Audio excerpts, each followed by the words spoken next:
ನಮ್ಮೆಲ್ಲ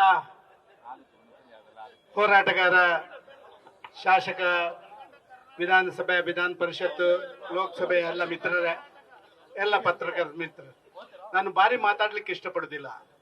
ನನ್ನ ಪಕ್ಷದ ಎಲ್ಲ ಪ್ರಮುಖರು ಈಗಾಗಲೇ ವಿಚಾರಗಳನ್ನು ಪ್ರಸ್ತಾಪ ಮಾಡಿದ್ದಾರೆ.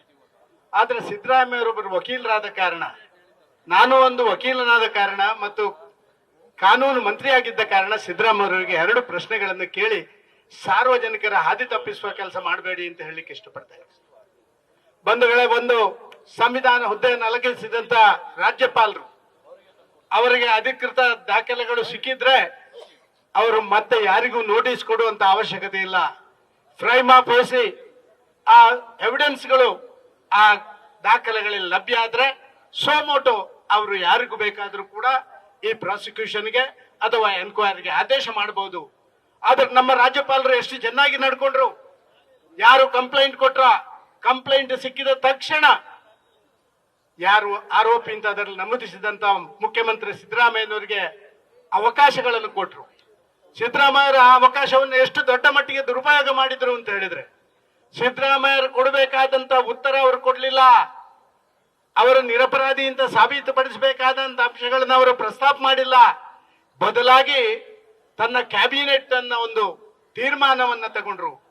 ಯಾರು ಕಂಪ್ಲೇಂಟ್ ಕೊಟ್ಟಂತ ಕಂಪ್ಲೇಂಟ್ ನ ಆಧಾರದಲ್ಲಿ ನೀವು ಪ್ರಾಸಿಕ್ಯೂಷನ್ ಮಾಡಬಾರ್ದು, ಆದೇಶ ಮಾಡಬಾರ್ದು ಅಂತ ಹೇಳುವಂತದನ್ನು ಮಾತ್ರ ಮಾಡಿದ್ರೆ ಹೊರತು ಕಾನೂನಾತ್ಮಕವಾಗಿ ರಾಜ್ಯಪಾಲರು ನಡ್ಕೊಂಡಂತ ಆ ಕಾನೂನು ರೀತಿಯ ಯಾವುದೇ ವ್ಯವಸ್ಥೆಗಳನ್ನು ಮಾಡಲಿಲ್ಲ. ರಾಜ್ಯಪಾಲರು ಇವರಿಗೆ ಅವಕಾಶ ಕೊಟ್ಟರು.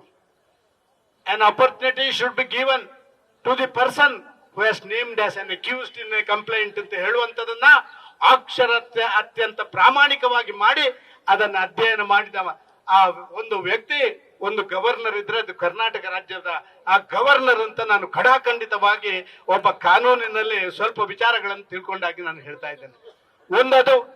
ಎರಡನೇದಾಗಿ, ಇವತ್ತು ಅವರ ಮೇಲೆ ಎನ್ಕ್ವೈರಿಗೆ ಆದೇಶ ಮಾಡಿದ್ದಾರೆ.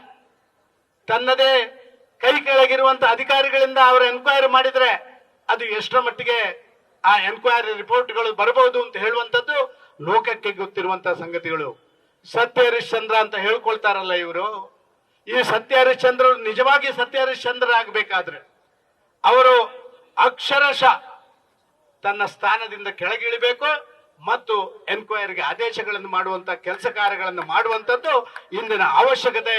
ಕಾನೂನಿನ ಚೌಕಟ್ಟಿನಲ್ಲಿ ಕೂಡ ಒಂದು ರೀತಿಯಲ್ಲಿ ಇದನ್ನು ಹೇಳ್ತದೆ. ಇವರು ಚಾಲೆಂಜ್ ಮಾಡ್ಲಿಕ್ಕೆ ಕೋರ್ಟ್ ಅಲ್ಲಿ ಬೇಡ ಅಂತ ಹೇಳುದಿಲ್ಲ. ಕಾನೂನಿನ ಚೌಕಟ್ಟಲ್ಲಿ ಯಾವುದೇ ಆದೇಶಗಳನ್ನ ಚಾಲೆಂಜ್ ಮಾಡ್ಲಿಕ್ಕೆ ಈ ದೇಶದ ಪ್ರತಿಯೊಬ್ಬ ಪ್ರಜೆಗೂ ಅವಕಾಶ ಇದೆ.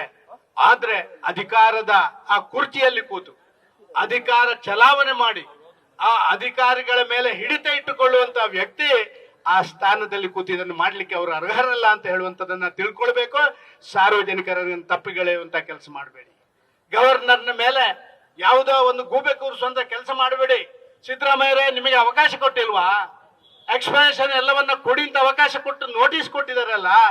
ಯಾವತ್ತಾದ್ರೂ ಹಿಂದಿನ ದಿನಗಳಲ್ಲಿ ನೀವು ಕಂಡಿದ್ದೀರಾ ರಾಜ್ಯಪಾಲರಿಗೆ ಯಾವುದೇ ದಾಖಲೆಗಳು, ಅಧಿಕೃತ ದಾಖಲೆಗಳು ಅದರ ಮೇಲೆ ಒಂದು ರೀತಿಯಲ್ಲಿ ನಿಜವಾದ ಅರ್ಥದಲ್ಲಿ ಪ್ರಾಸಿಕ್ಯೂಷನ್ಗೆ ಆದೇಶ ಮಾಡಬಹುದು ಅಂತ ಗೊತ್ತಾದ್ರೆ ಮತ್ತೆ ನಿಮ್ಮನ್ನು ಕೇಳುವಂತ ಅವಶ್ಯಕತೆಗಳಿಲ್ಲ. ಇದನ್ನು ತಿಳ್ಕೊಳ್ಬೇಕಾದಂತ ಅವಶ್ಯಕತೆ ಇದೆ. ಸಿದ್ದರಾಮಯ್ಯ, ಗೌರವದಿಂದ ಕೆಳಗಿಳಿರಿ, ಗೌರವದಿಂದ ಕೆಳಗಿಳಿರಿ.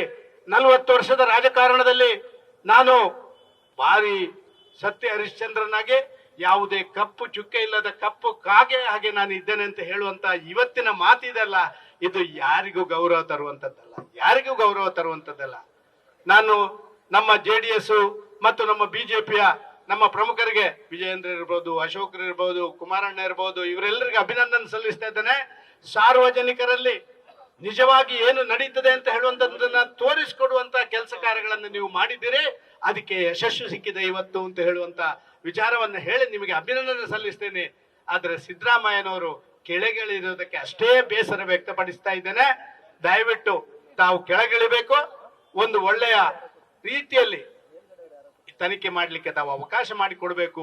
ಲೂಟಿಗೋರರನ್ನ ಮತ್ತೆ ರಕ್ಷಣೆ ಮಾಡುವಂತ ಕೆಲಸ ಮಾಡ್ಲಿಕ್ಕೆ ತಾವೇ ನೇತೃತ್ವ ವಹಿಸುವಂತ ಕೆಲಸ ಮಾಡಬಾರ್ದು ಅಂತ ಹೇಳುವಂತ ವಿನಂತಿಯನ್ನು ಮಾತ್ರ ಈ ಸಂದರ್ಭದಲ್ಲಿ ಮಾಡಿಕೊಳ್ತಾ ಇದ್ದೇನೆ.